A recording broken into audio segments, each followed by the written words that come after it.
Hello, everyone, and welcome to today's Spotlight on Our Essay Contest, GlobalWE's flagship program, a day before International Women's Day, which is tomorrow, March 8th.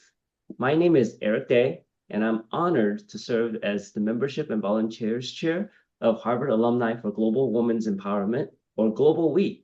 Before we begin, we want to acknowledge that the recent global events has been difficult for many. We're grateful that you've taken the time to join this presentation today. Founded in 2013, GlobalWE is a shared interest group of the Harvard Alumni Association.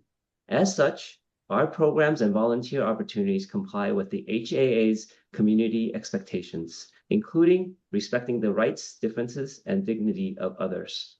Those taking part are expected to demonstrate honesty, integrity, and civility in those activities, and are accountable for their conduct. We reserve the right to exclude from participation any person whose inappropriate behavior adversely affects the safety, well-being, and inclusion of community members.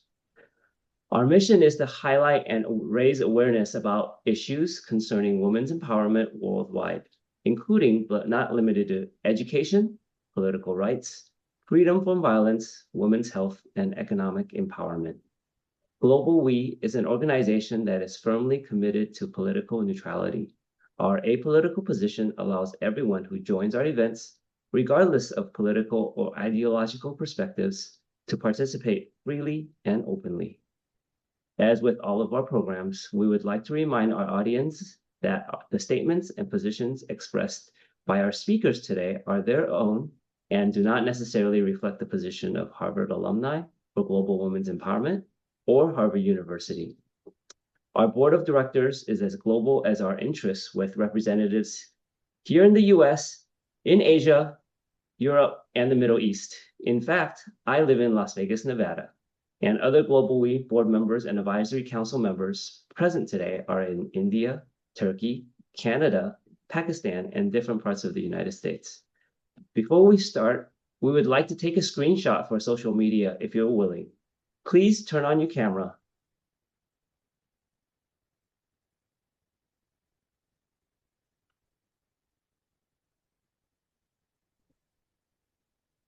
All right, everyone, all smiles. 3, 2, 1. One more. 3, 2, 1. Got it. Thank you, everyone. In the interest of time, we'll be running most of today's presentation in webinar format. You're welcome to keep your cameras on, but please remain muted. If you have questions, feel free to send them to the chat and indicate which speakers they're directed to. If they aren't addressed during the presentation, time permitting, we will share them with our panelists at the end or follow up afterwards if we're unable to get to them. I would now like to introduce Julie Palmer, the founding president of GlobalWE and a co-chair of the Essay Contest Portfolio, who together with her co-chairs and one of our advisory council members will give us the history and background of our contest. Thank you, Eric.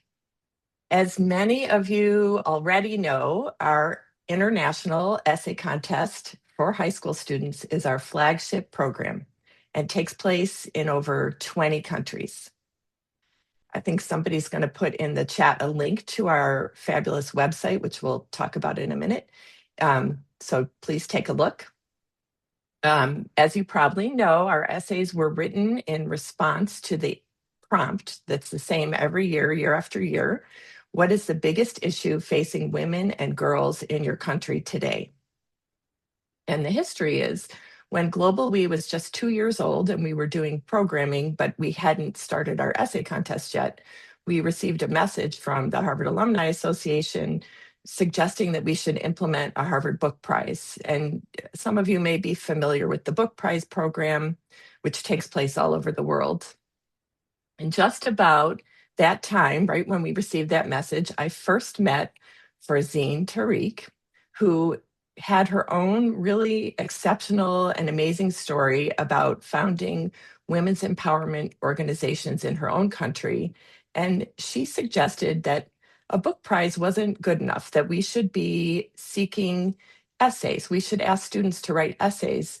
and that writing essays for competitions had been an important and meaningful outlet for her.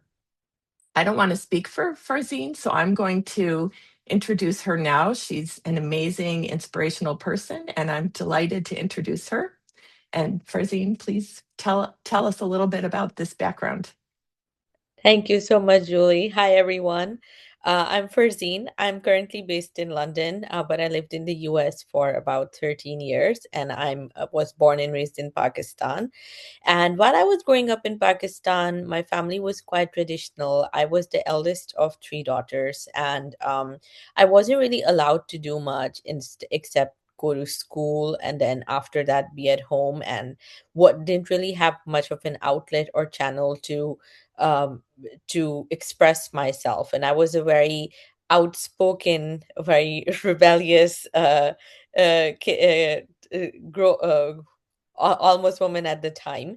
And I yearned to be parts of public speaking opportunities or extracurricular opportunities. And even with education, there was this understanding that I would get married at a very early age, whereas I wanted a very ambitious future for myself. So it was right around, I'm not super old, but it was around right around the time of dial-up internet and Yahoo. And I remember that I stumbled across a few online writing competitions at the time, and writing and essay writing, short story writing helped me channel all my frustrations and all my grievances in something more productive.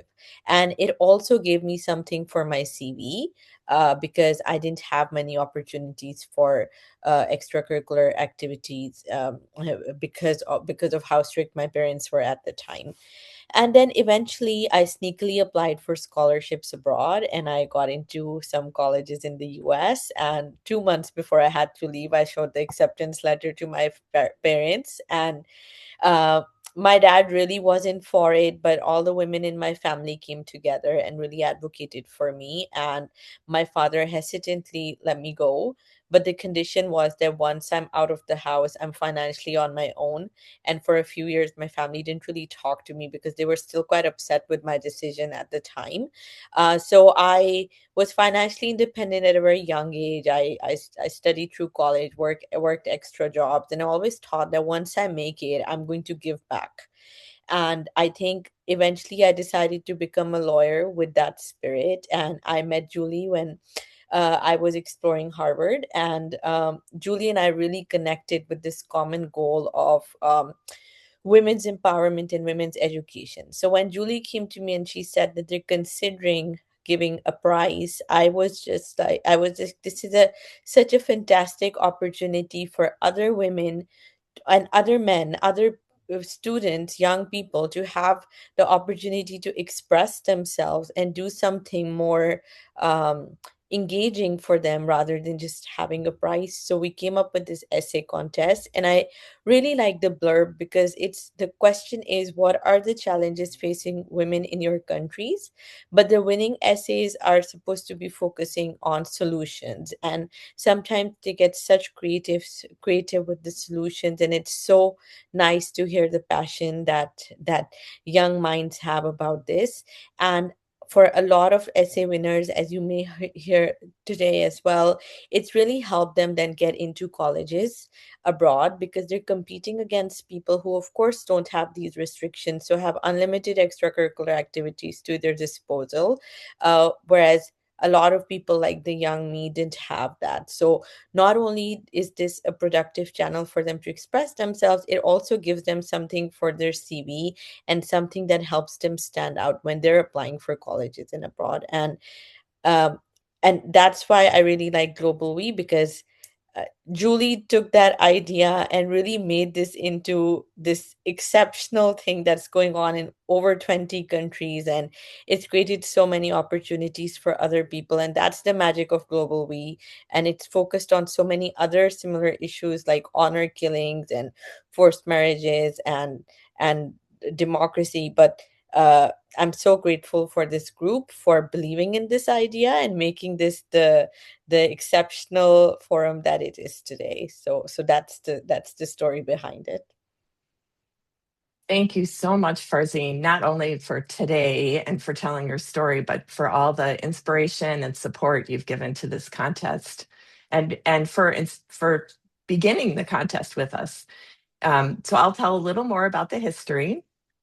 We had a very small board. This was back in around March of 2015, and our board then included Rebecca Robato, Paul Scheid, Benyana, I'm not going to pronounce this properly, Garazio, Sajid Ashraf, Indrani Das, who was an undergraduate, and Pamela Jimenez Cardenas. And we all talked about how to implement this wonderful idea Farzine had come up with. Rebecca came up with our wonderful question, the one that we use year after year, and we consulted members who suggested that we create a bank of essays that could serve as an ongoing resource, not just for our sake, but for researchers, for others. Our first flyer was created by one of our volunteers, and then we began our contest in Pakistan, where Farzine managed the contest, and Turkey, where we worked with Harvard's Institute for Learning and Retirement and a woman named Anne Pereira. And they had already had a relationship with one school in Turkey. Sajida created our scoring rubric, which we still use with some evolution over time. And then Leslie Racklin, who's on this call and will speak in a few minutes, joined us in 2016, and she recreated our materials, including our beautiful entry forms and brochures and book plates and certificates that you've all seen. They're really stunning and help the inspiration of our contest. Then, surprisingly, in 2017, there was a really difficult political problem, and Harvard Institute for Learning and Retirement suspended its partnership with our school in Turkey. We thought we were going to have to drop Turkey from our contest, but the opposite happened. And Recep's going to tell you a little bit about that in a couple minutes. He was then either the president or the vice president of the Harvard Club of Turkey, and he took over. And Turkey now has our most robust contest with more than 50 participating schools. In 2020, Leslie put together our magnificent coffee table book. This took her, I think, more than a year and this includes the winning essays that we had collected in the first 5 years of our contest. This book was sponsored by several of our members and donors, including Geraldine Acuna Sunshine, David Scher, Sajid Ashraf, Sarah Crown Starr, Jim Stone, Rebecca Wu, and myself. And we offer it as a thank you to donors who make a gift of $99 or more. We offer it to our speakers. We're so proud of this beautiful book, which collects the first 5 years of essays and which looks so stunning and inspirational. We have had also a series of website creators and UX designers who have put in countless hours building our back-end systems, which allow us to continue growing our essay contest. And the system it makes the management of the contest a relatively light lift for our managers. Leslie contributed to this effort, Rebecca Robato, Pamela Jimenez Cardenas, Taznova Nusrat, Irene Lim, then Doyan Kim, and our really wonderful Cami, who is now running the back end and does such a beautiful job with that and has really remade the contest. Let's see. I now want to introduce Recep, who will talk a little bit about what happened in Turkey that I've referred to, and show us how his own efforts have grown our contest there. Thank you very much, Julie. Good morning, good afternoon, good evening to everyone. You are the part of the International Essay Contest and GlobalWE family and community. You're attending from different parts of the world, and so it's a privilege for me to be involved in an essay contest that encourages high school students to reflect their view on women's empowerment, an issue that remains critically important in many parts of the in many parts of the world. So thank you very much for giving this opportunity to me to share my experience in this meaningful initiative of essay contest, the flagship program of GlobalWE. When I first stepped in to take the leadership of the contest in Turkey, Turkey, as Julie already stated, I think I was serving as the vice president of Harvard Club of Turkey here. And the situation was quite difficult due to political sensitivity and the issues at that time. Only one high school was participating, which is the American high school in Turkey called Robert College. And even that school was on the verge of withdrawing because of these issues. There were significant political sensitivities around feminist discussions and increasing concerns about the violence against women in the country.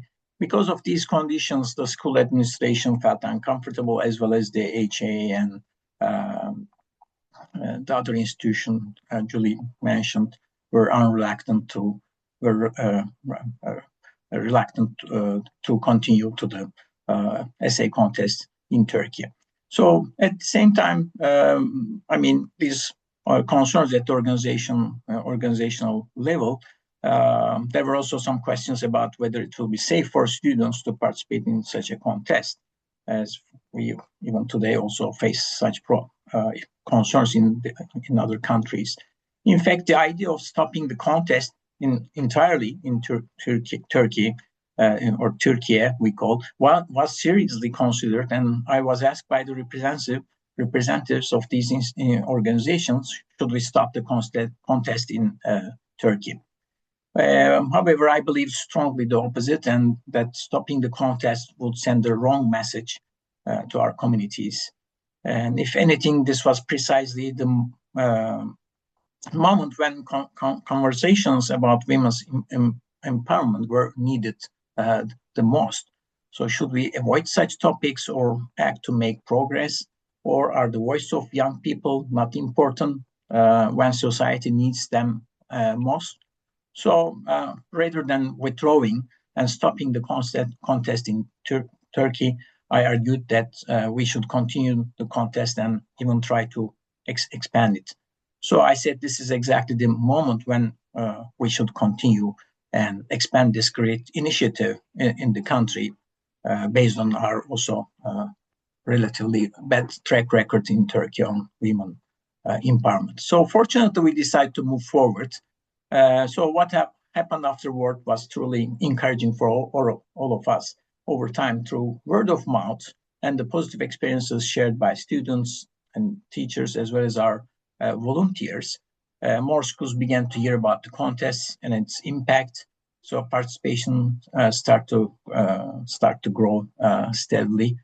And so what began with a single school gradually grew into a community of nearly 50 high schools participating across the country, not only in Istanbul, but also the less developed, the schools from the less developed parts of the country. Of course, we achieved this with the contribution and the volunteer work of our students and the volunteers. Two of us with us today, Sanem and Doruk, who are also the past winners of the essay contest in Turkey.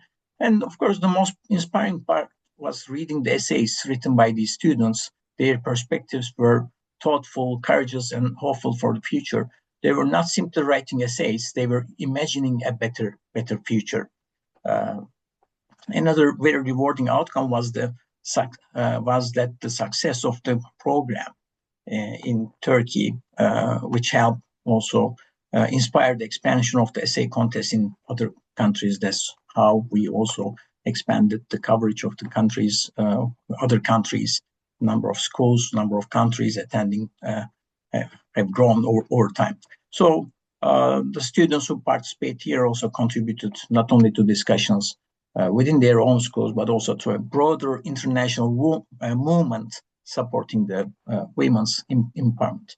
So this growth shows us something very powerful. When young people are given a safe and respectful platform to express their thoughts, they are eager to engage with important social issues such as gender equity and women empowerment. And empowerment here begins with when people, women and girls, in particular, are given the courage and opportunity to express their views freely. So looking back, this experience reinforced an important lesson for me.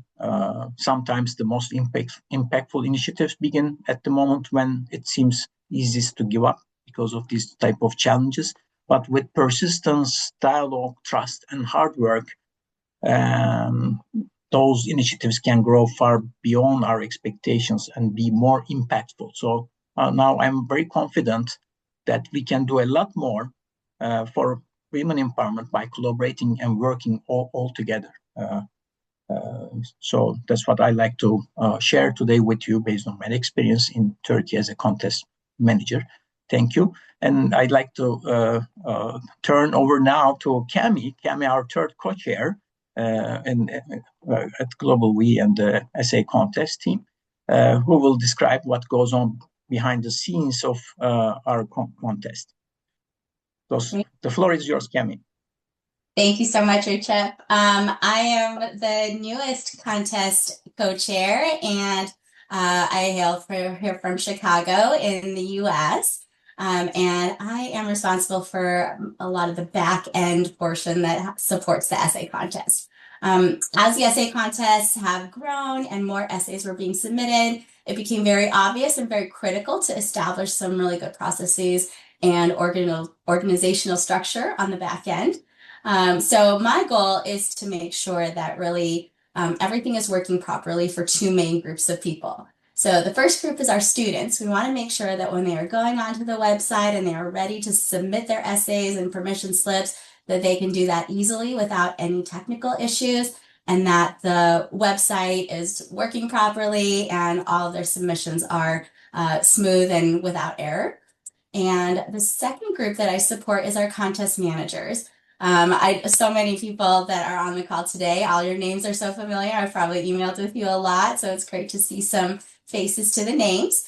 My goal in helping our contest managers is to ensure that they have everything that they need to run their contest from start to finish. So it begins with customized contest flyers and permission forms, and just getting them access to secure parts of our site so that when essays are submitted, it is private to just the people who are managing the contest and reading as our readers. And we take that all the way through the whole contest, and then providing certificates and book plates to our winners. And it's just all there to make the whole process a little more organized and easy for our contest managers.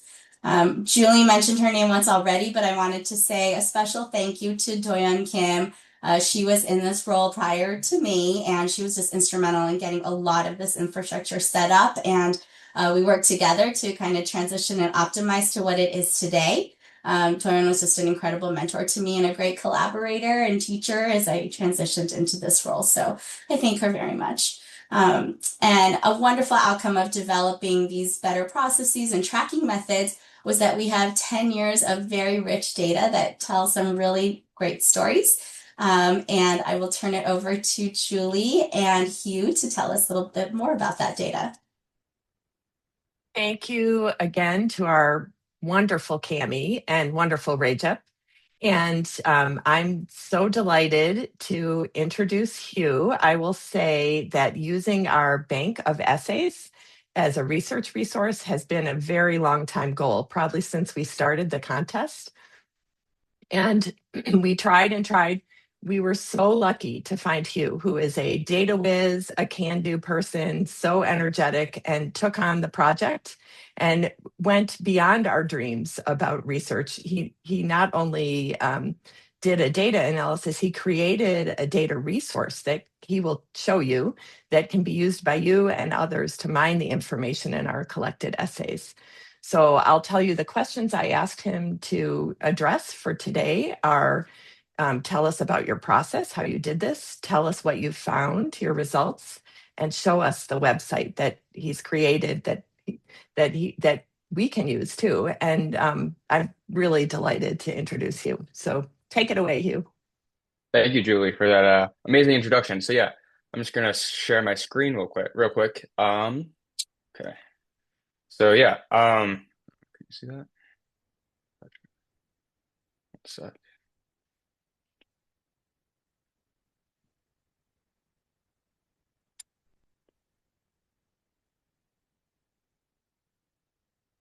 is this being shared?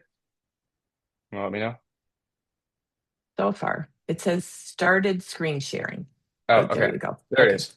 Yeah, so thank you. I'm Hugh. I'm currently a junior in high school, and I think I started working with GlobalWE and Julie in 2024. So it's been a wonderful 2 years. And yeah, so as Julie said, I'm going to take you through kind of my process of analyzing the past 10 years of contest essays, what I found, and then also the website, which will help all of you kind of explore the essays on your own in kind of the same way in which I did. Um, and before I begin, I think it's really important to note that while the website is very convenient, it is still actually very important that you read many of the essays on your own, because the website can kind of show you the big picture, but I think it can never really replace the individuality that you see in each and every essay. So yeah, so just as some background review, I think this has been mentioned a couple times before, but the question that all these essays answer is, what is the biggest challenge facing women and girls in your country today? So as some quick background facts, there are over the last 10 years, 2015 to 2024, now 11 years after the 2025 season, there have been a total of 3,309 essays, which is a lot. From over 22 countries. Um, and I have a little asterisk there because um, there are actually more countries if we think about it in a different way, which I will talk about later. Um, and the question we're trying to answer is, can we visualize what these essays look like? And then what can we learn from the big picture themes? So in my process, um, basically everything starts with the labeling process, which all happens on the back end. So to start with, we know the year and the country that every essay comes from. So this is all metadata, and this comes with each and every essay, thanks to the wonderful back end team. The next thing that we want to know is, what is the country or the analyzed country? And so this is slightly different from the country that is in the metadata, because this is the country that the essay actually talks about. So there may be international students who go to school in a different country than their home country, um, but then talk about their home country rather than the country which they currently live in. So this was a slightly different way to look at the essays, and it actually resulted in over 80 countries being talked about from the original 22 or so. The next step was to look at the topics that each essay covered. So basically, what I did was I read each essay with the help of AI, and I extracted the three main topics that was written about. So in the essay that I have pulled up actually right here, which is from Kenya, those three topics were gender-based violence, human trafficking, and cultural and societal norms. So we went through that process for all of the 3,000 essays.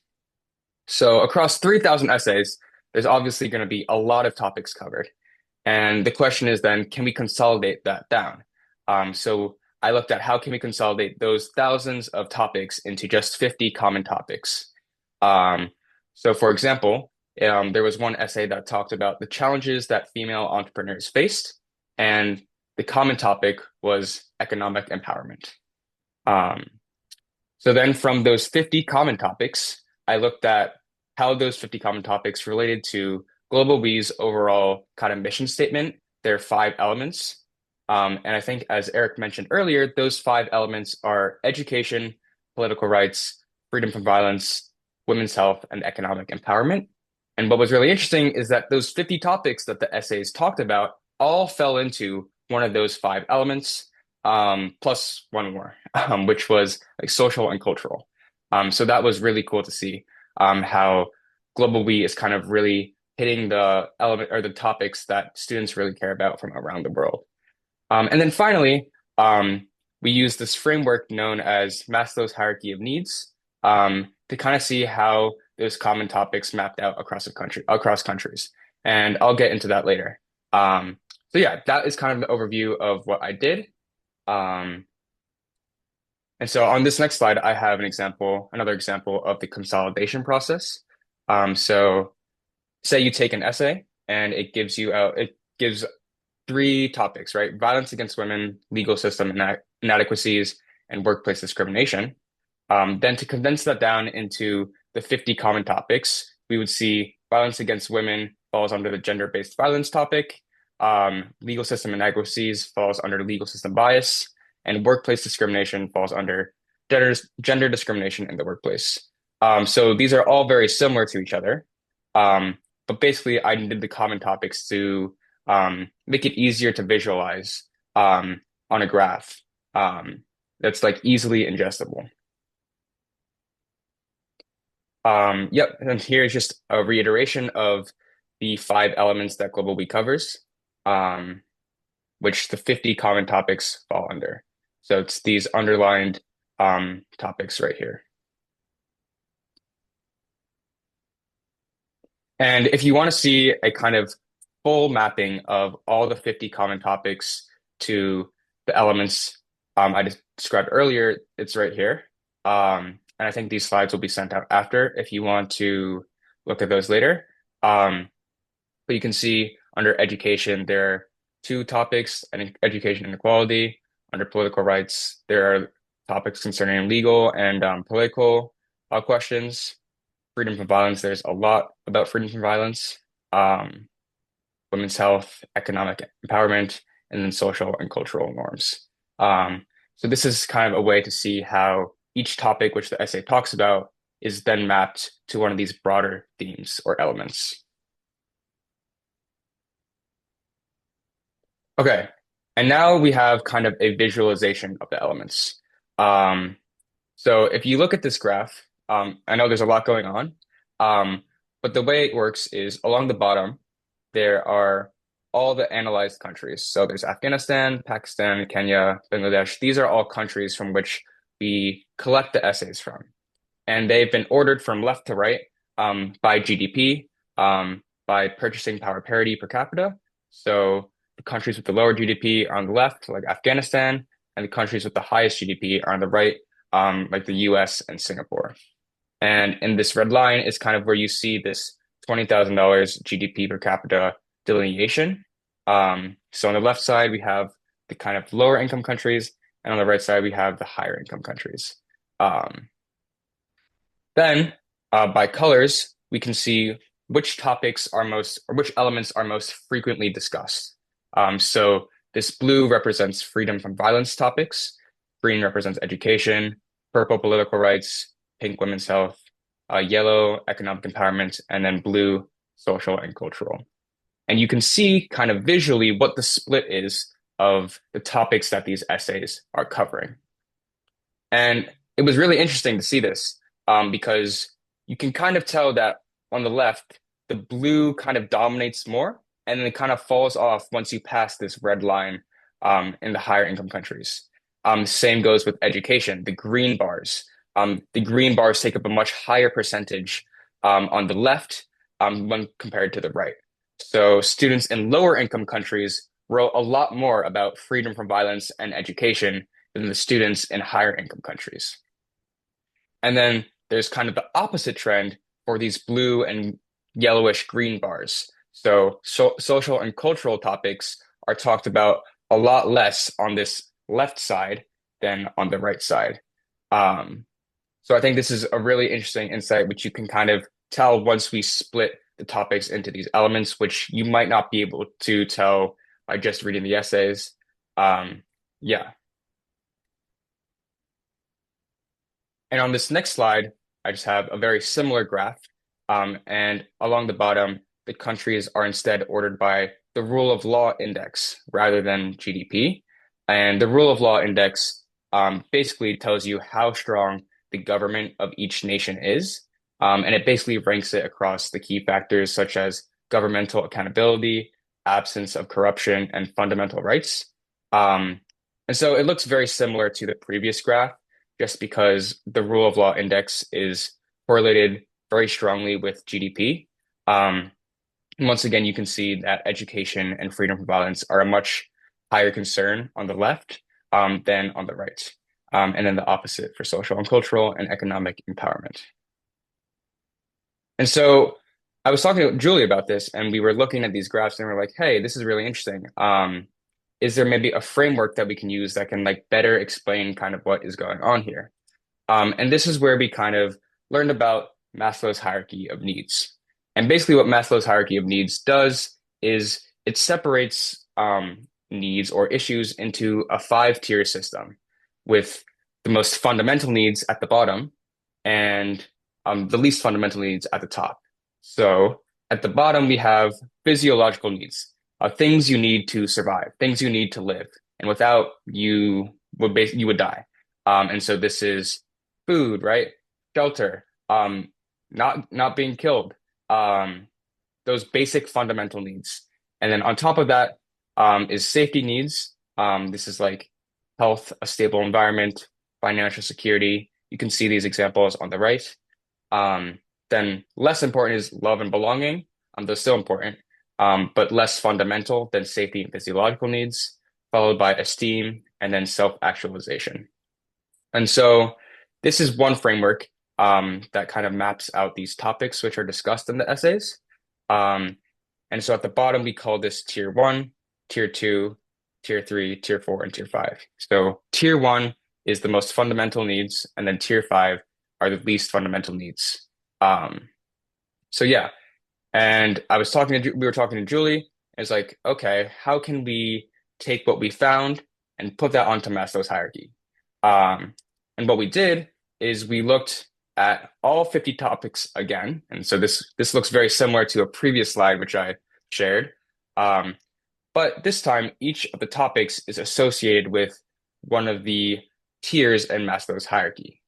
And so you'll see under freedom from violence, femicide corresponds to tier one on Maslow's hierarchy of needs, because it's a very fundamental problem that needs to be fixed in order to survive. Then under two, safety needs, we have reproductive rights. These are, again, very fundamental. And as we go up in the Maslow's hierarchy of needs to three, we can see things that are like legal system bias, still things that are fundamental, but not as fundamental as healthcare and freedom from violence. Number four, we have things like mental health over here. These are problems that relate to like everyone being respected, confidence, esteem, and then all the way at the top, tier number five, the least fundamental things like social media activism, which relate to the sense of purpose. And so, given this kind of mapping of every single topic to one of the tiers of Maslow's hierarchy, we can take our previous graph and kind of show it in a way that's kind of easier to visualize, less colorful.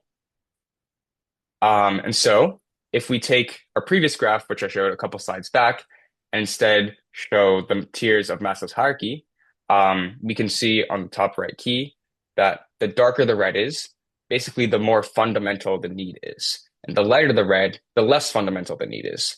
And once again, the countries have been ordered by GDP, with the lower income countries on the left and the higher income countries on the right.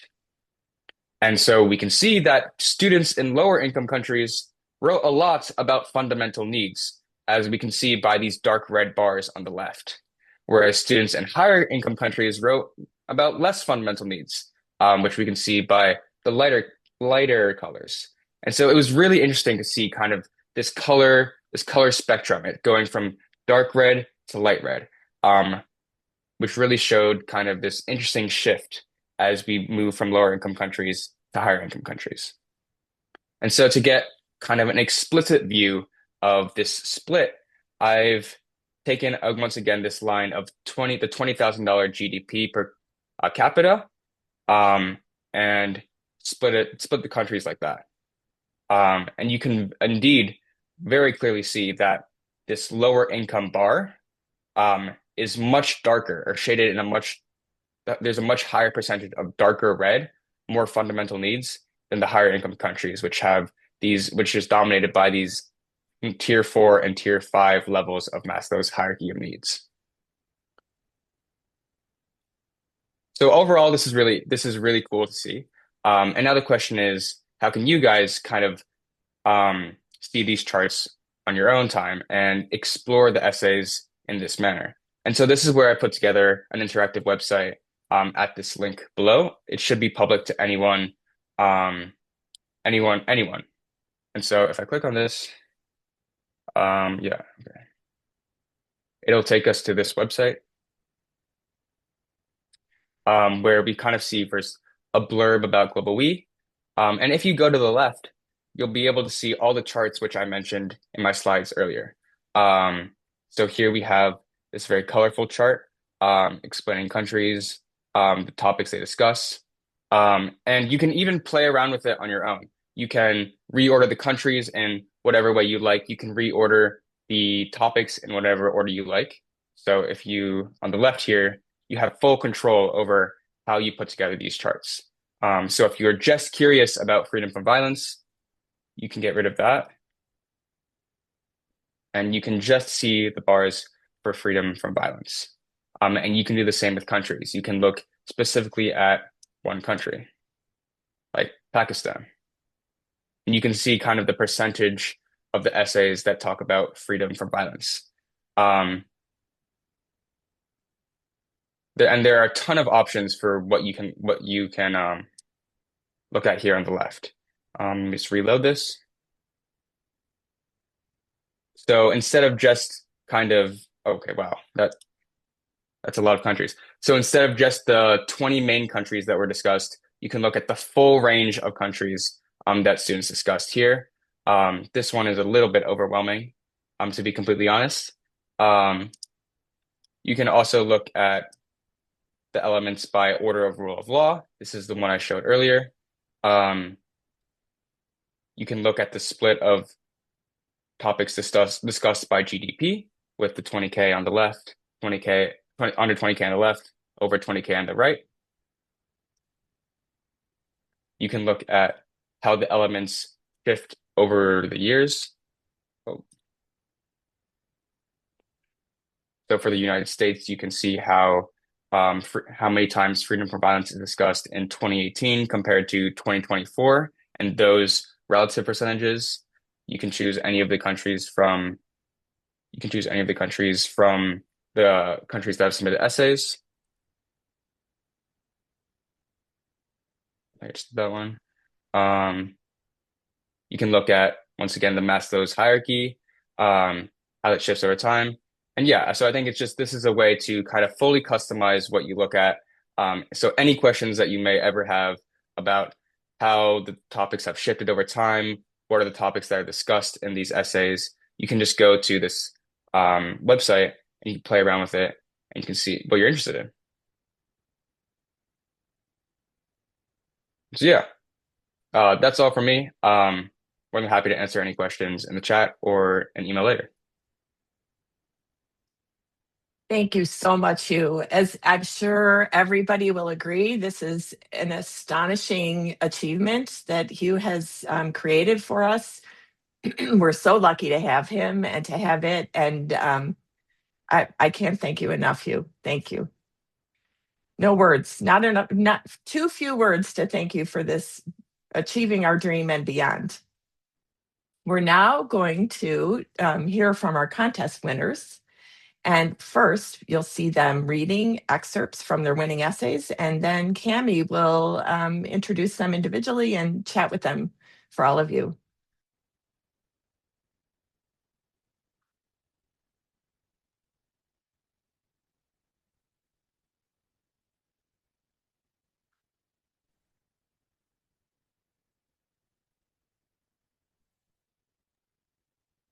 I don't think we're getting the sound.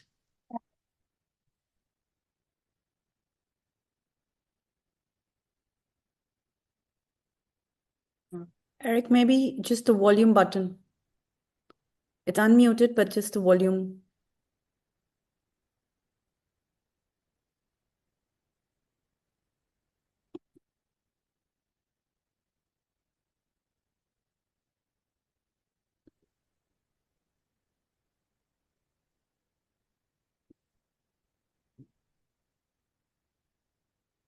Hmm.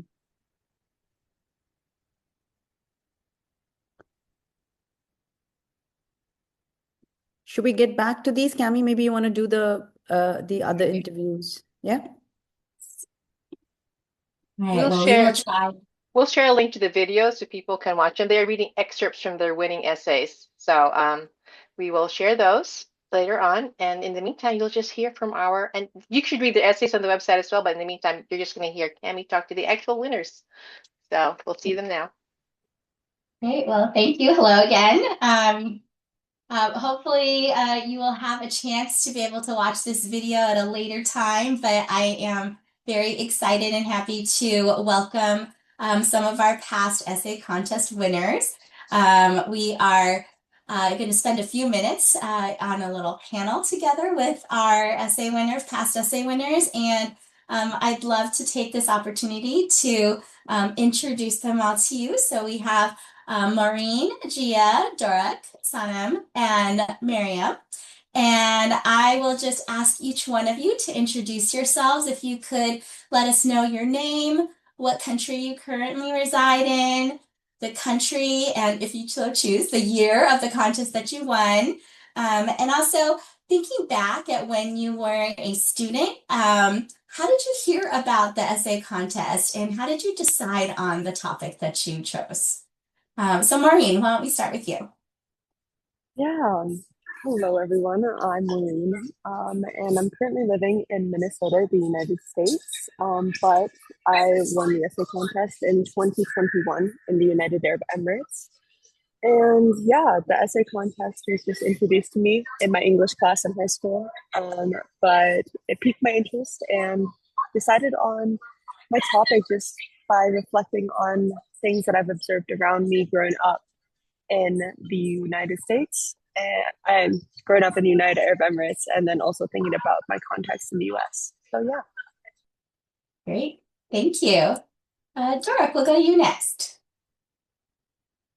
Hello everyone. My name is Doruk Ünsal. I'm one of the 2020 winners from Turkey, and I'm currently assisting Mr. Bildik in organizing the essay contest in Turkey as well.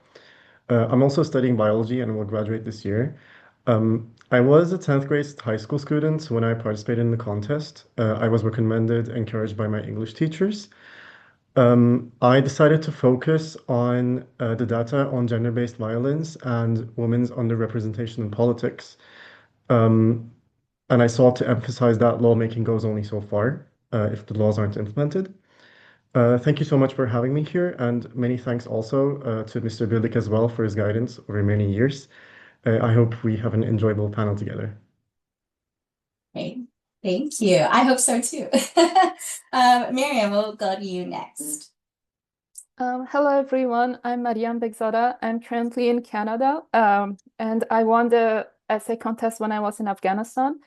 I also heard about this contest through my teacher at our school, and I decided to write about it. The way I decided my topic was just through my observations of my own life growing up as a girl in Afghanistan, my mother's life, and my friends.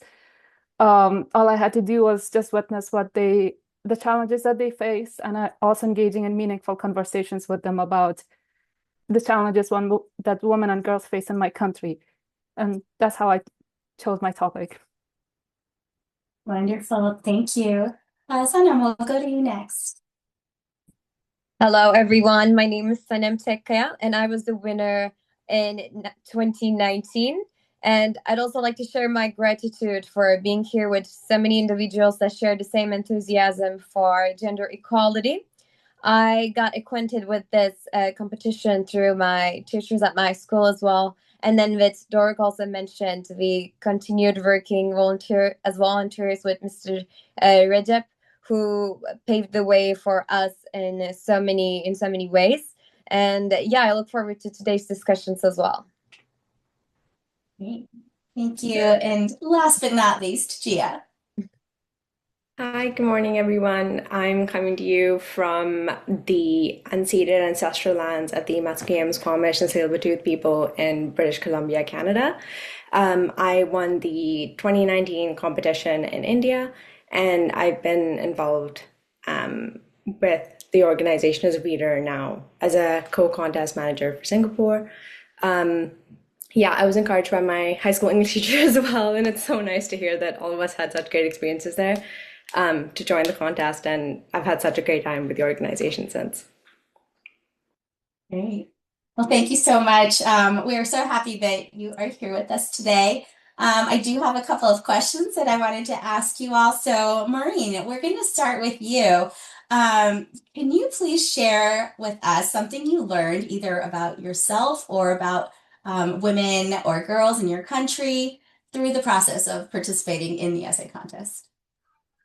Yeah, absolutely.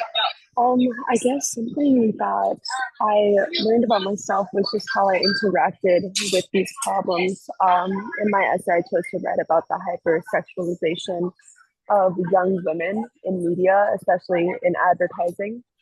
And I guess through that process of researching and writing, I realized my apathy in the everyday engagement of this problem. And the more I thought of it about it, the more disturbed I was and like my response to it. And so yeah, through the process of participating in the essay contest, I think I just gained more awareness of how I can advocate in my daily life, and just through the power of observing and active engagement with the media and advertising I consume around me, how that can be so beneficial to how I personally think in engaging meaningful discourse around me with people I care about. Wonderful. Thank you.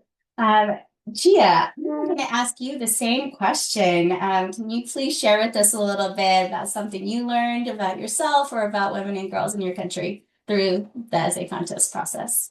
Yeah, of course. Thank you. I actually wrote about something similar to Maureen. Well, like I think you spoke about apathy to like in how advertising like talks about women, but like for me it was apathy about attitudes to women in India, and it was about conglomeration. And, like everything is like it's hard to identify just one issue because there's so many, and that desensitization almost is what the main issue I feel is. And I think at like the age of 16, like writing the essay, I think for me kind of like made concrete how much passion I have for women's rights, women's equality, and that's grown into advocacy for women in healthcare. And I'm so grateful for the essay contest to help me discover that. That's wonderful. Thank you. Sana, we're going to go to you next for our next question. In the years since you wrote your essay, have you seen any change to the challenges that you wrote about? Yes, definitely. In my essay, I especially mentioned the subject of Brown and subject of academia, the image that is the image of women and men that we have through our societies. And I believe the subject of Brown in Turkey has turned into a subject of pride, especially with the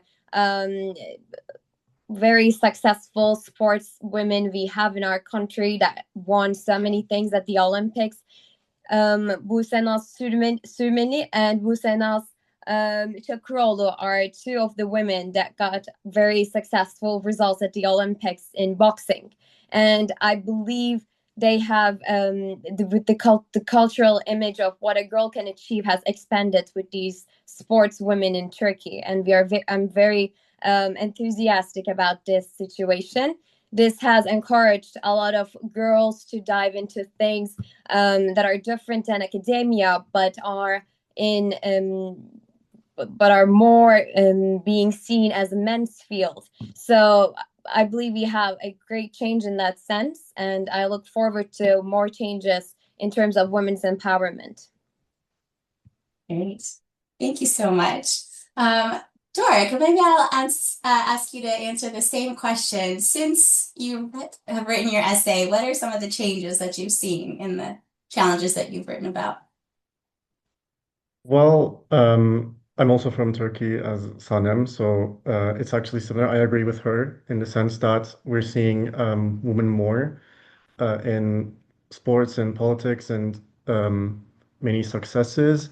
But sadly, my essay was a bit pessimistic. It focused on femicides, and sadly, we're not seeing much progress in decreasing the femicide rates. My essay focused on solving this politically through the representation of women, for example, in the parliaments. But with the way that we've come, I believe more, for example, in education and improving the judicial system, which were also some of the endpoints of my essay. I feel that all of these issues are very interconnected, and it can only be solved if the people and the governments have strong initiatives. So from the time that I wrote that essay, I believe both in Turkey and in the world we're having issues, but we need stronger initiatives and to improve these issues, I believe. Okay. Thank you so much. We really appreciate your insight. Gia, I'm going to go to you next. I felt like this question was a little bit more specific to you. I know you're currently living in a country that is different than what you wrote about in your essay. Have you noticed any similarities or differences with the challenges that women face in those two countries? I definitely had my my interest peaked when I read that question. But there's a huge difference in living in India as a woman versus Canada as a woman. And I think in India, and like I wrote about this in my essay, it's almost like there's a loud buzz. It's like a static in the background. And it's really loud when you're in India. And it's like you're leered at in the street. You feel unsafe as a woman. And when you're in Canada, it's a lot safer. You can take the bus late at night and you don't feel like you're in immediate danger and threat, but that doesn't mean that you're not still facing issues and threats as a woman in these two different countries. And I think this is where you see a lot of intersectionality come into play. And I think like as a woman of color, like there's other issues that come in, and it's a really hard question to answer, I feel. But when you feel like your overall safety isn't at danger, and this kind of goes back to like the graphs that Hugh showed us in his presentation, which like I feel the difference myself, like living in these two countries, you kind of start focusing more on these on the higher needs in the pyramid.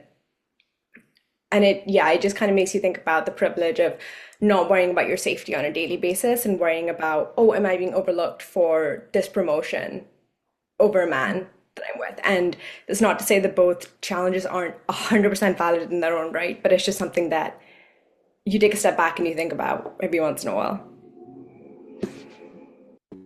Great, thank you so much.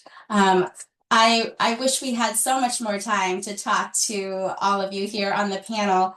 We're going to end this segment today with a question that I'll pose to Miriam, and that is, what impact did winning the GlobalWE essay contest have for you?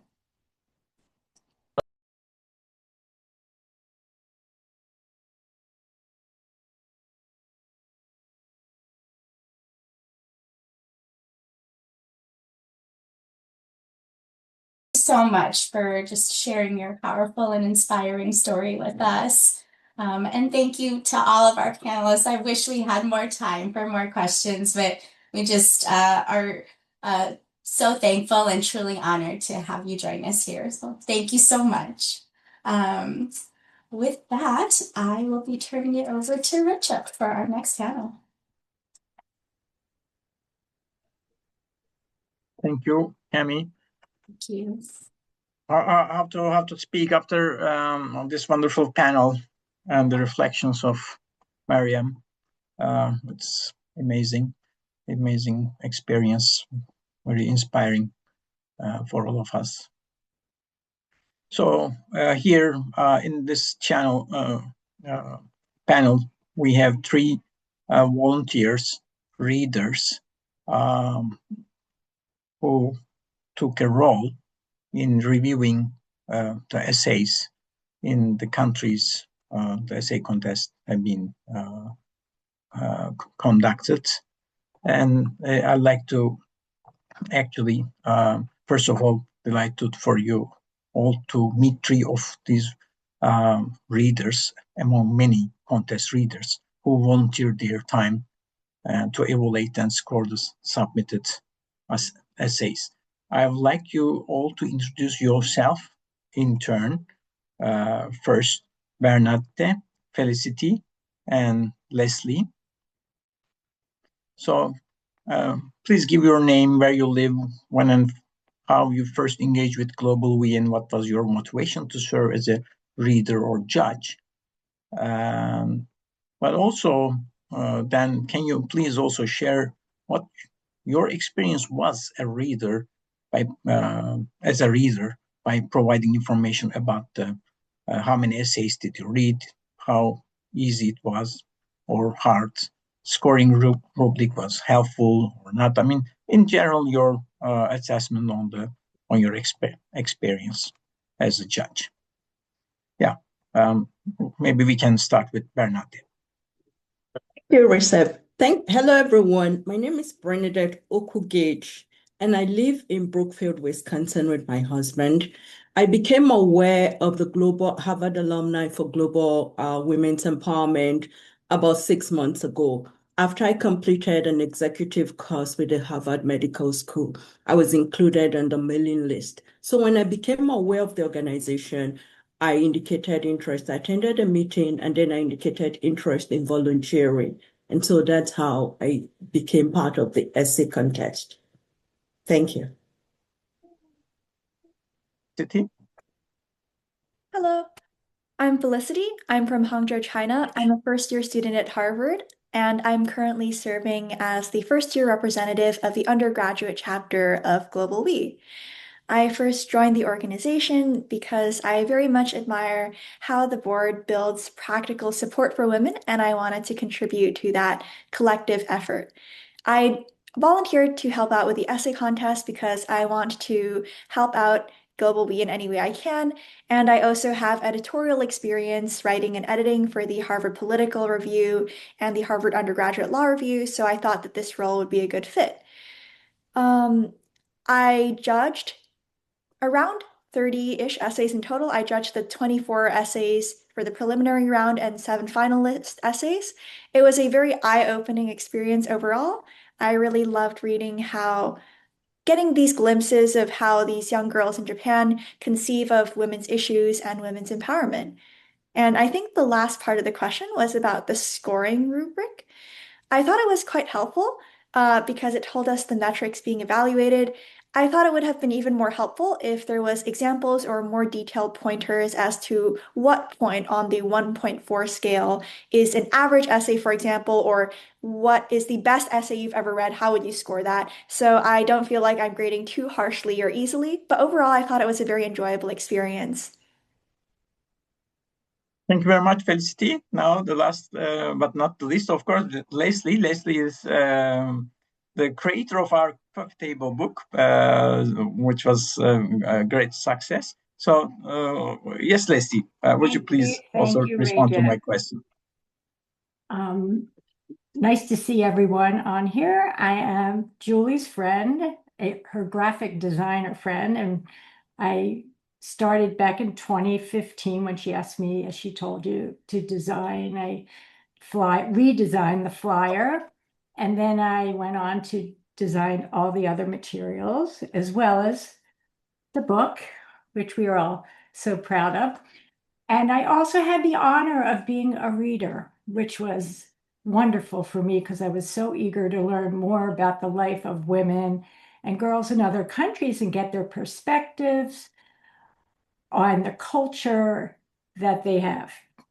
And I sort of miss it, and I wish I was still doing it, but occasionally we do get an essay contest that needs a reader, and I'll volunteer to do it. So I'm available to do more. Thank you very much. Thank you very much, Leslie. You're welcome. Recep, can I chime in to the rest of my question? I wanted to give a chance for introductions.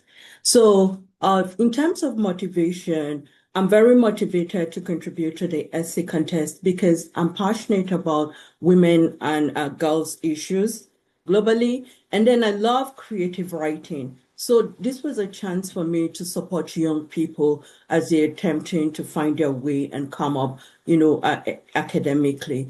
And then I was really impressed with the rubric that I was sent, because aside from the fact that the essay topic was very intriguing to me, the rubric made it very easy, and it gave me a consistent pattern to follow in grading because it was well developed. Overall, I want to thank Eric and Naoko for giving me this opportunity, and I feel that other members should try to volunteer and participate because it's a very enriching experience. It's eye-opening. It gave an opportunity to look into another culture in the eyes of the young people and learn what it is about the cultural values or practices that we're adding to the gender gaps that they spoke about. So I'll encourage members to please sign up and participate to help nurture young people. Thank you. Thank you, Bernadette. We can continue with you to the second question to you, and also Leslie and Felicity later on. What impact has the reading of these essays had on you and your views on global women's empowerment? And you already mentioned about why should our members sign up as contest judges is the second part of the question. Yes. Okay. Well, yes, Bernadette. We can continue with the Bernadette. Okay, I can continue. Go ahead. Okay, so I found it very enriching, and I learned so much about Japanese culture and the way that young people express themselves about the issues they discuss. They articulated themselves, they identified the issues, and it helped me see into their culture what some of these issues were. And I came across a couple of, themes as I reviewed these essays. They talked about gender inequality and gender gaps, and they were largely around issues like education, occupation and income, and gender roles, especially in families. So those were the common themes that I came across. But then I did come across unusual topics, and they talked about new concepts like lookism, how women's beauty standards were now being influenced by social media. And other topics that, I found unusual or that caught my attention were period puberty, and then period poverty around menstruation. And then somebody also wrote about how the use of AI was increasing discrimination against women. I thought that was, unusual, and it stood out to me.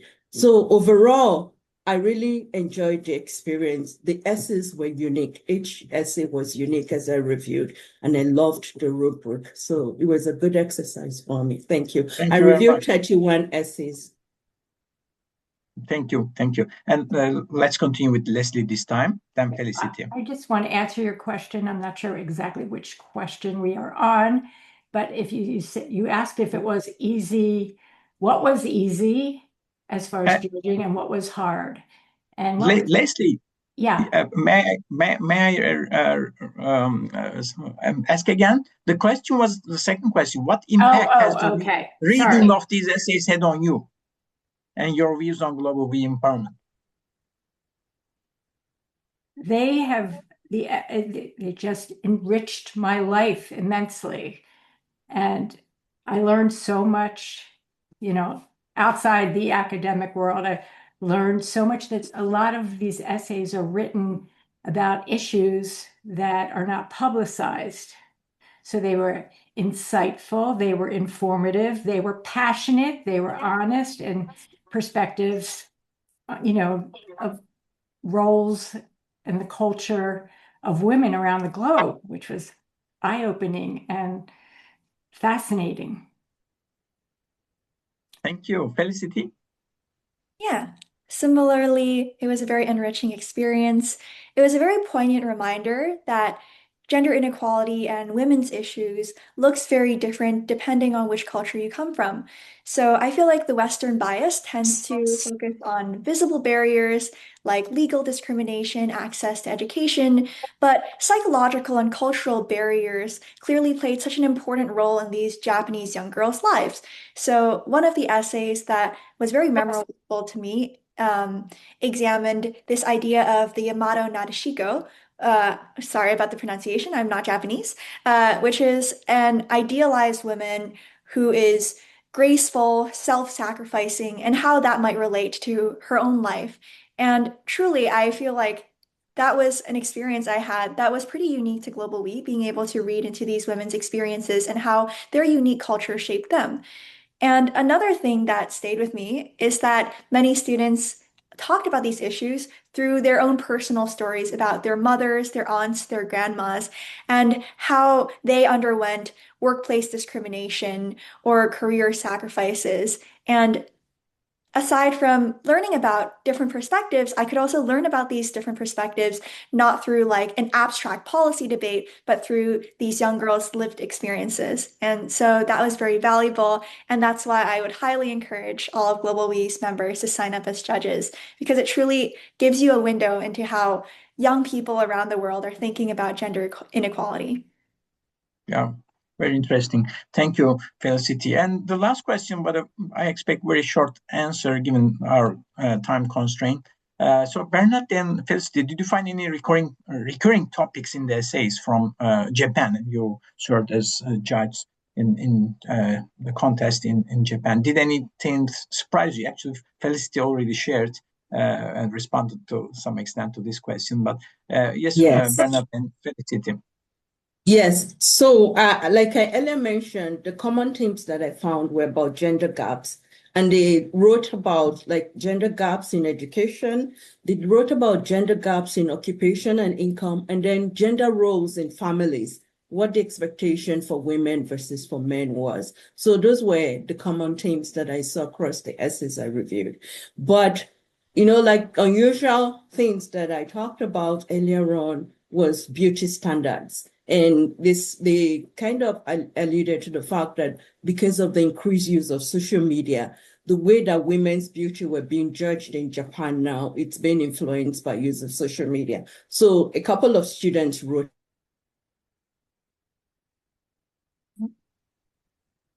research a little bit and learn about it. Interesting. Felicity, anything you'd like to add? Yeah, it was very fun watching this presentation and comparing Hugh's slideshow to what I observed.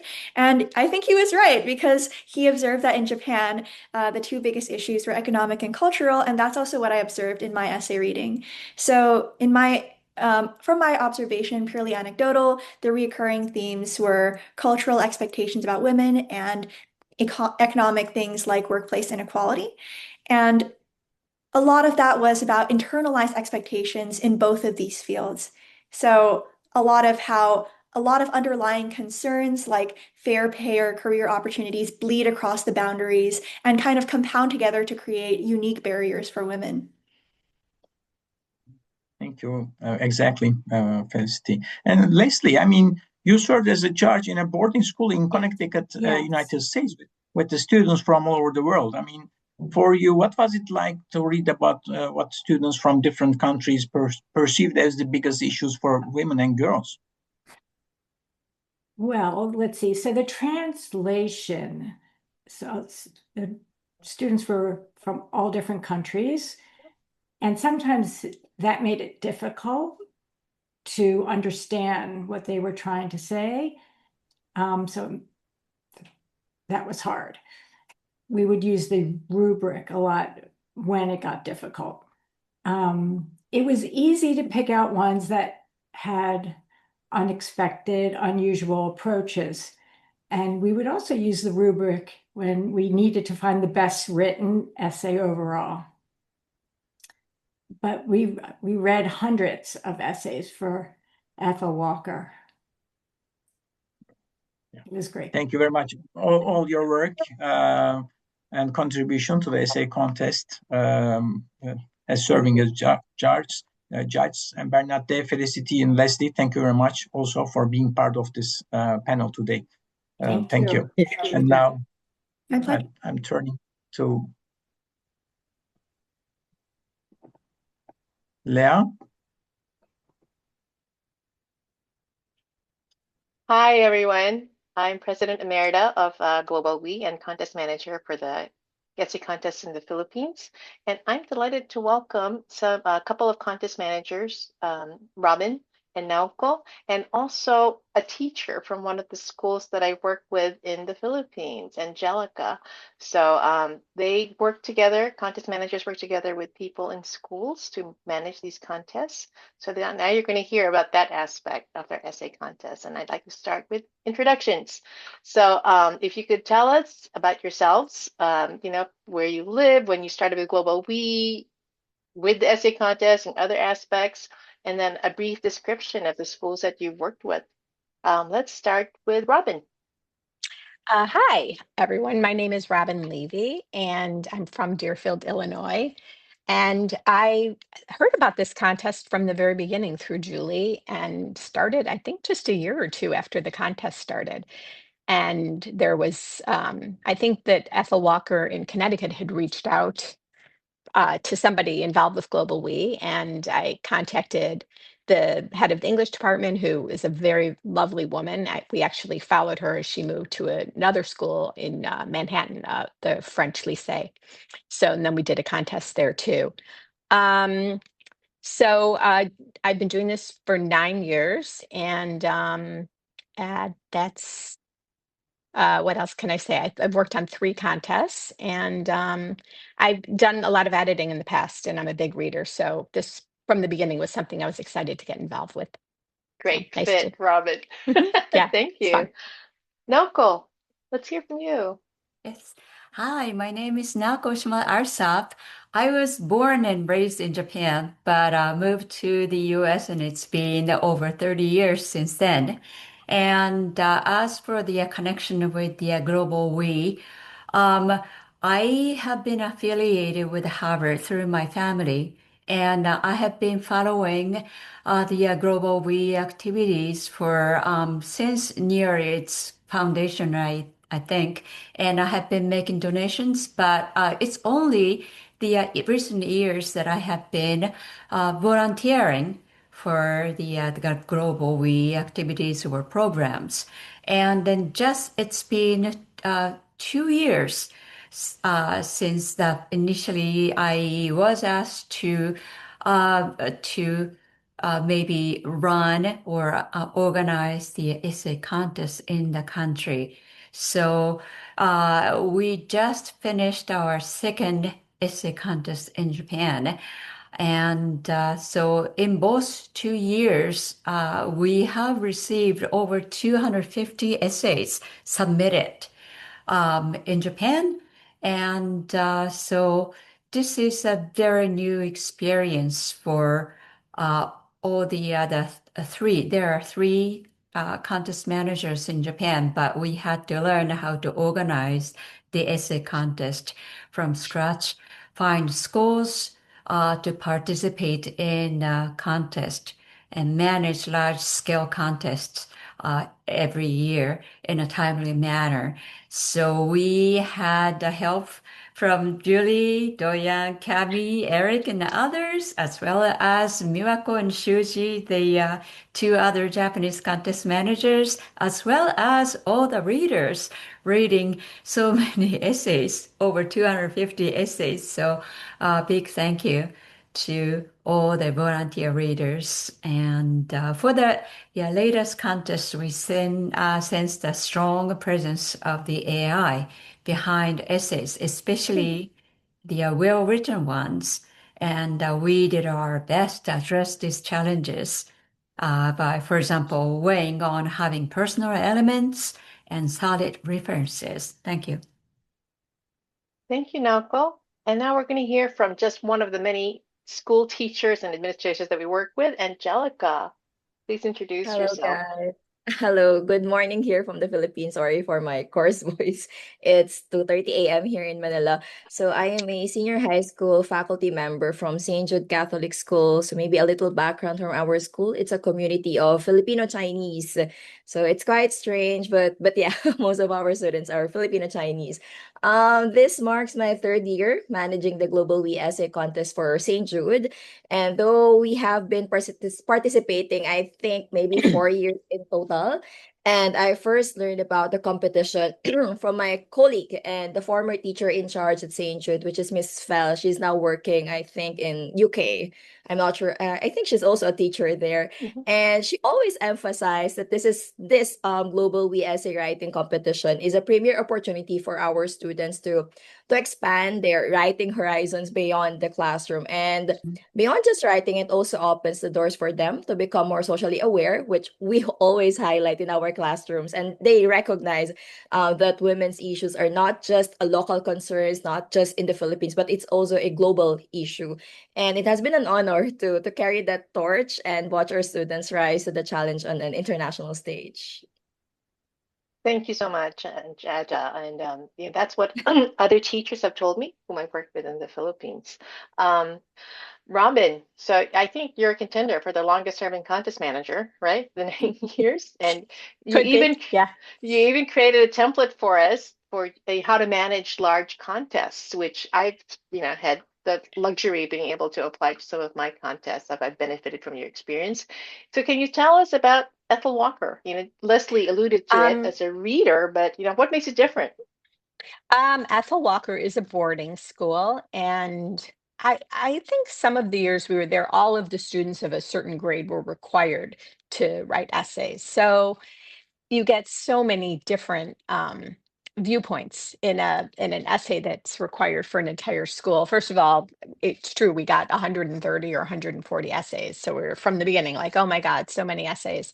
Um, Speaking to the rubric about that, I thought the rubric was helpful, but when you're reading essays, some that are so, thoughtful and impassioned, and some that maybe somebody didn't put so much time into, we found it helpful to do a original read through and sort of, separate out some of the essays that maybe people didn't put quite so much time into without the rubric, just reading through and getting a sense of um, the depth and passion of a certain essay. And then after we had, so I read them all, and that was part of it. That was quite an endeavor. And then I divided it into groups for the rest of the people. That usually I have 3 readers, and then afterwards in the second read through, when we sort of eliminated some of them, we found the rubric to be extremely helpful in finding the very, very best essays. I just want to say a couple of other things. Like Naoko, I also have found the AI to be a challenge more recently. One of the things that is the most important to me about this contest and that I love the most is that it encourages all of these girls and boys in high school who are writing these essays to think about this issue. And maybe it isn't something that you really scintillate and think about in your life. And all of a sudden, it's something you might think back and you might remember that you've sort of focused in on the most important thing facing women and girls. And we all, because it was a boarding school, there are students there from all over the world. So that time that you spend focusing and thinking about this particular issue and then writing about it, when there's AI, it's unclear how much of that thought, that personal thought that everybody is putting into it. So it's something to think about in the future. But so anyway, so that's how we made it through our big essay contests, and used all of our resources to find winners. And it's been a wonderful process. Thank you. Thank you, Robin. hmm I'm gonna, you both talked about AI as the contest managers. I'm gonna just pop it over to Aja and say, okay, you're a school teacher, so how are Yeah. you doing that, both in related to our, how do you get the submissions, right, so that they're not AI generated, and also how you do it in your school? Well, as a teacher nowadays, we prioritize doing the essays in the traditional way. We ask the students to get paper and pen and write it in front Oh, of us for an hour. Maybe in the past, especially during the pandemic, of course, we had no option but to let the students use their laptops and just submit it online. But now I think it's better to just go back to the traditional way. Just let the students write in classroom, give them an hour. If they need research, you can let them go to the library, but don't let them use their phone that much. Unless maybe they will ask, Miss, I need to research on these things, yada yada. So maybe in relation to the global we essay writing competition, sometimes we ask the students to just go in a room and then maybe just draft it, give us the outline, and then we can work with it. But of course, we still let the students write their own essays because it's their essays at the end of the day. But yeah, maybe it's better to just see the outline first and then let's see how it will work from that. So for sure, maybe some of them are using AI, but we trust them at the end of the day since they are our students, and I think we already instilled that in our classrooms that they should not use AI that much. It is just a helping tool for them. Old school. I like that. Like how we all did. Yeah. And I just want to point out that all the winners we featured today, AI didn't exist when they were writing the contest. So yeah, we know they wrote theirs, and that's why they had such powerful pieces. Naoko, like me, you manage contests in the country you're from.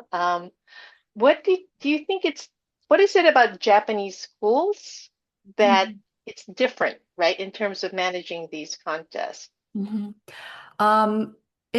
Japan, the typical gender inequality or gender gap that the girls see in everyday life is at home, like between their parents through traditional gender roles, but they do not personally experience obvious gender discrimination until they enter colleges or workplaces or have their own families. And in fact, so the gender gap in Japan is very invisible. It's like air, although it's been everywhere in our everyday life, in our long history. People just take our traditions for granted and never question why they do this, why do they think this way.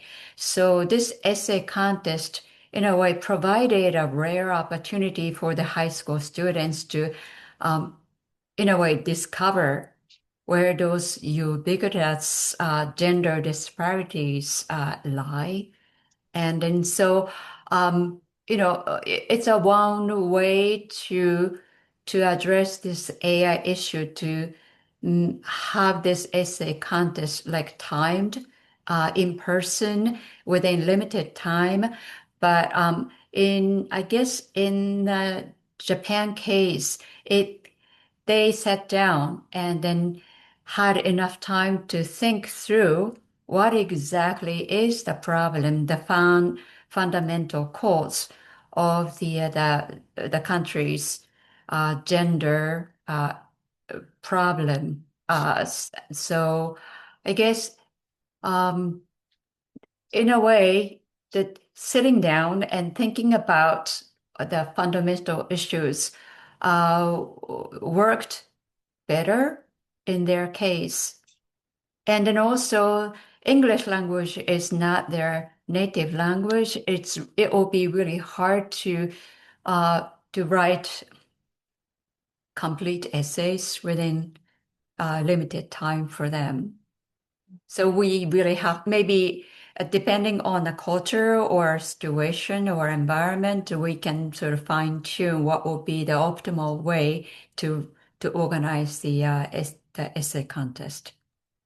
Definitely something that the essay contest team is working on. Anta, you've done this now for 3 years in your school, and you only have a handful of kids who do this, a dozen or less, usually every year. So, but what makes it, it's you think it's worthwhile for them? You outlined that before, but have you been surprised by any of the topics that your students have picked? You can think about that. You can think about use analytic tool.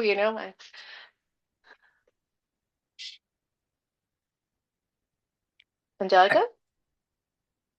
Oh, There you sorry. go.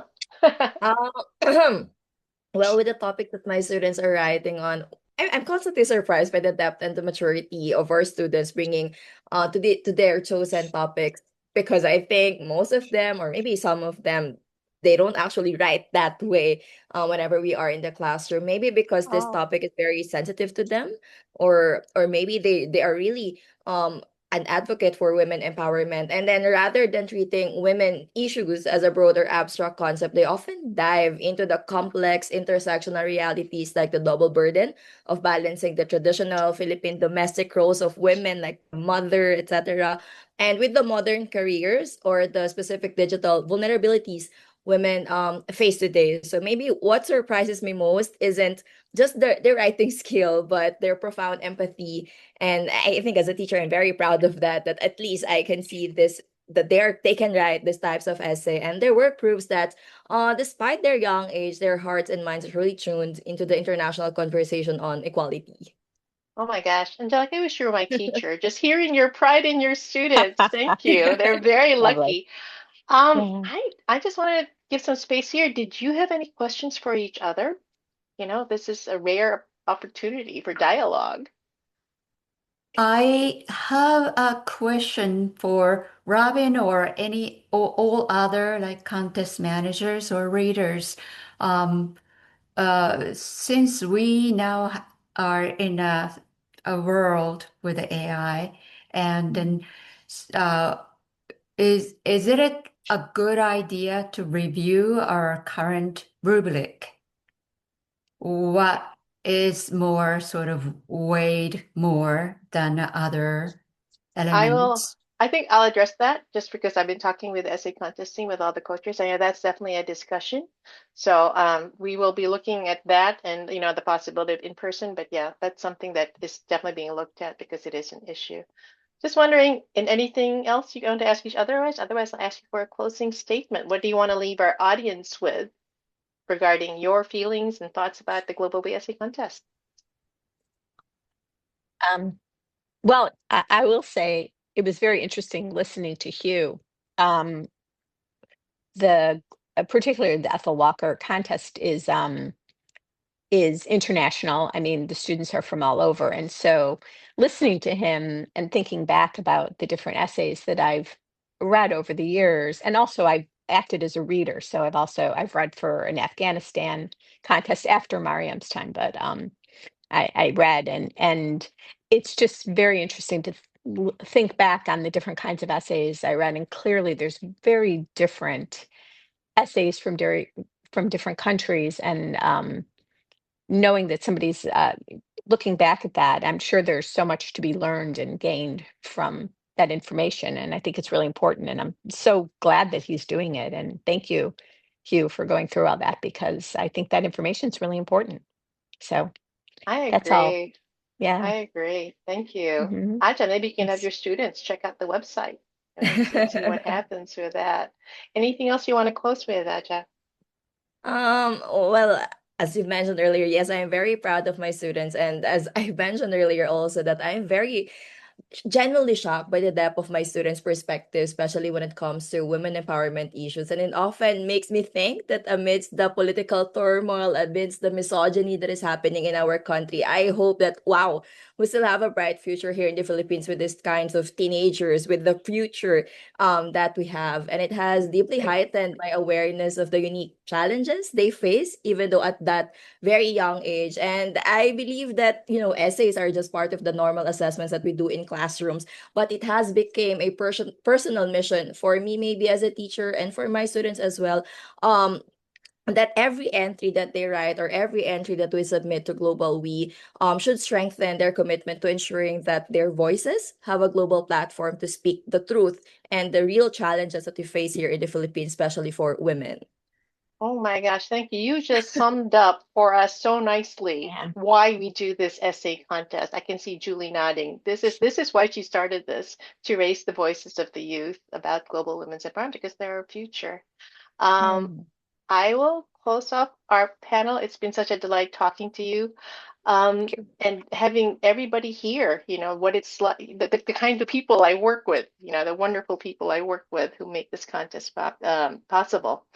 So now I'm going to hand it over to Arti, Vice President of GlobalWE, who will close us out for this event. Thank you. Thank you, Leah, for wrapping up our panels with representatives from the community of all those involved in our essay contest.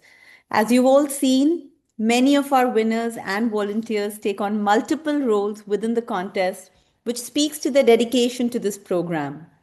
So much needs to happen to keep this initiative going, and these days our team is facing something new along with the rest of the world. This was discussed in our discussion just prior to this. We are challenged by the prevalence of AI, and we're wondering how to preserve the essay contest's value in raising authentic voices in this new AI era. We're considering monitored in class essays as a way forward, but are sadly aware that this is labor intensive and time limited requirement, and it will narrow the scope of our contests. However, that would be unfortunate to say the least, and our team will continue to evaluate our options. If any of you have suggestions on how we can combat this issue, please feel to write to us. I would also like to thank our esteemed essay contest personnel for taking the time to join us today and for making this wonderful event possible. We are so grateful to our past winners, our judges, our contest managers, and our school partners. We are so happy to highlight your work, the magic that makes the contest the amazing program it has been for over 10 years. Thank you. Thank you so much. We hope their testimonials inspire more members to join us in the different contest roles to continue elevating the voices of our youth as we consider the future of our contest. Thank you to the GlobalWE board and especially to our essay contest co-chairs, Julie Palmer and Riship and Cami, and our program's chair, Rupal, and vice chair, Estera, for bringing this event together. A huge thanks also to Leah for stitching all of this together. Thank you so much, Leah. We would also like to take this opportunity to invite everyone to GlobalWE's upcoming events. Please save the date for our Women's Empowerment Expo next month. This is our flagship program that creates opportunities for organizations supporting women and girls to engage with Harvard University's community for internships, volunteering, mentoring, career exploration, and charitable giving. Expo will be held on April 18 on the Harvard campus and April 25th virtually. Please look out for our emails with details about the event in upcoming weeks. If you don't get our emails, please sign up on our website hglobalwe.org and also follow us on our social media handles, which will be shared in the chat. At GlobalWE, our aim is to focus on issues affecting women globally. So if there is a topic, speaker you are passionate about and would like to plan an event around it, please connect with us by sending us an email to programs_rupal@hglobalwe.org. We would be happy to invite you to champion the event as well, so please indicate that interest as well. Or you could just join the programs team to help create and run programs like today's. We hope you all have enjoyed today's important discussion and that today's event created space for the education, dialogue, and connection that GlobalWE strives for. Thanks again to our panelists and all our participants. I know we ran a little bit over time, but we are so grateful that you kicked off International Women's Day, which is tomorrow. Actually, it's already International Women's Day in India, where I am. So you kicked off International Women's Day a little early with us. You get an early look at our 2026 graphic. I hope that's being shared. Stay safe and have a good rest of the weekend, everyone.